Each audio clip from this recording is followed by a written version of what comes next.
এই লেসনে আমরা সংখ্যার প্লেস ভ্যালু বা স্থানীয় মান কি সেটা বুঝব।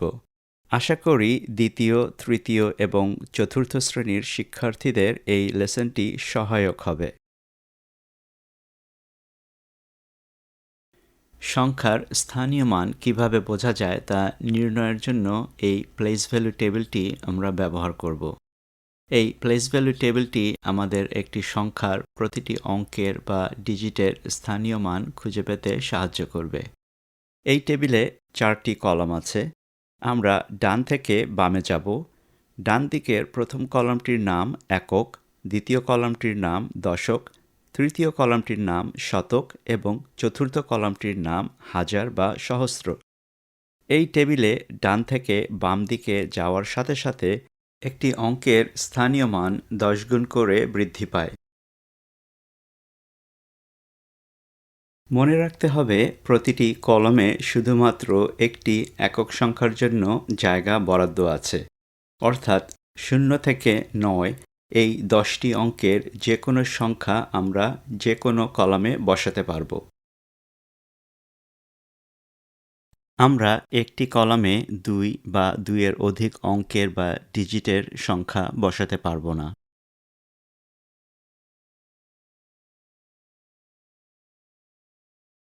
আমরা যদি 1 থেকে 9 পর্যন্ত যে কোনো অঙ্ক বা ডিজিট এককের কলমে বসাই, তাহলে তার স্থানীয় মান হবে সেই অঙ্কের সমান। উদাহরণস্বরূপ, আমরা যদি এককের স্থানে 5 রাখি, তখন 5-এর স্থানীয় মান হবে শুধুই 5, কারণ 5-এর ভেতরে 5টি 1 আছে। এখন এই 5কে যদি আমরা দশকের ঘরে সরিয়ে নেই, তাহলে 5-এর স্থানীয় মান কি হবে? ডান দিক থেকে দ্বিতীয় কলামটি হচ্ছে দশকের স্থান। এখানে 1 থেকে 9-এর মধ্যে যে কোনো অঙ্ক বা ডিজিট বসালে সেটি তার এককের মানের চেয়ে 10 গুণ বড় হবে। সুতরাং আমরা যদি 5কে এককের স্থান থেকে দশকের স্থানে নিয়ে যাই, তাহলে 5-এর স্থানীয় মান 5 থেকে 5টি 10-এ পরিবর্তিত হবে। 5 10-এ হয় 50। তাহলে দশকের ঘরে 5-এর স্থানীয় মান হবে 50। এখন দেখি আমরা যদি 5কে দশকের স্থান থেকে শতকের স্থানে নিয়ে যাই, তাহলে 5-এর স্থানীয় মান কি হবে? ডান দিক থেকে তৃতীয় কলামটি হচ্ছে শতকের স্থান।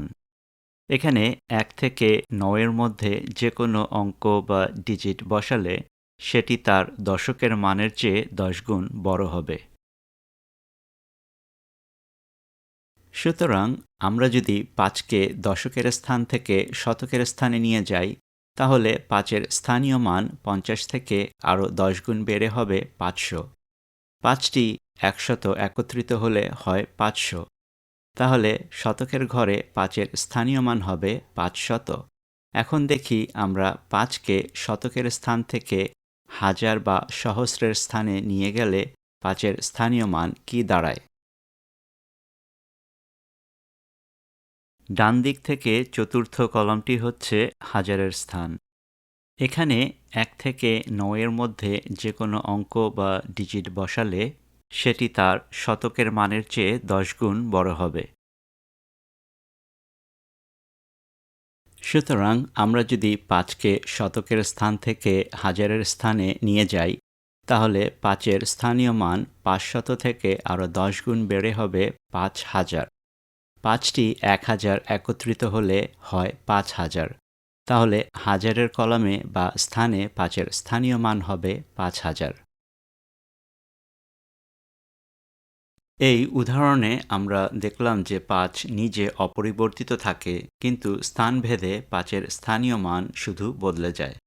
আমরা আরও দেখলাম যে এই টেবিলের ডান দিক থেকে সরে যখন বাম দিকে যাই, তখন একটি অঙ্কের স্থানীয় মান 10 গুণ করে বৃদ্ধি পায়। আবার এটির বিপরীতও সত্য, অর্থাৎ অঙ্কের স্থানীয় মান 10 গুণ করে কমে যায় যদি আমরা টেবিলের বাম দিক থেকে ডান দিকে যাই।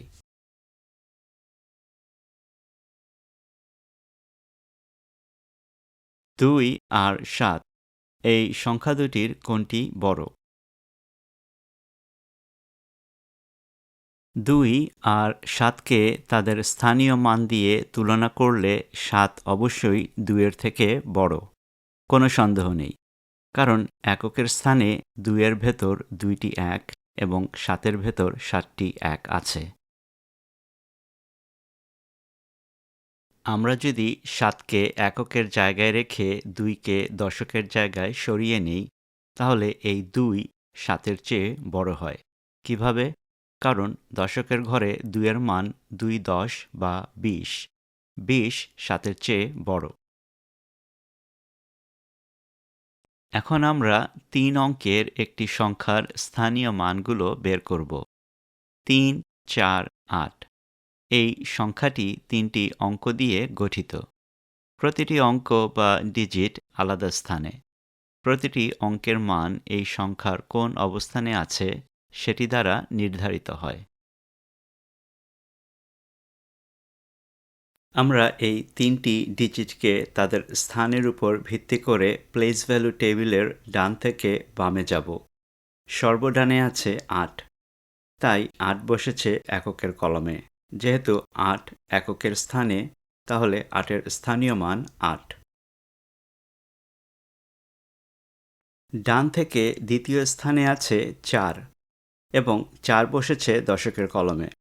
যেহেতু 4 দশকের স্থানে, তাহলে 4-এর স্থানীয় মান 40। ডান থেকে তৃতীয় স্থানে আছে 3। 3 বসেছে শতকের কলমে। যেহেতু 3 শতকের স্থানে, তাহলে 3-এর স্থানীয় মান 300। 3-এর স্থানীয় মান 300, 4-এর স্থানীয় মান 410 বা 40 এবং 8-এর স্থানীয় মান 8। এই সংখ্যাগুলোকে এখন যোগ করি। 3, 4, 8 সংখ্যাটির স্থানীয় মান যোগ করে আমরা পেলাম 348। 348 হচ্ছে 3, 4, 8 সংখ্যাটির পূর্ণ মান। এই লেসনটি এখানেই শেষ করছি।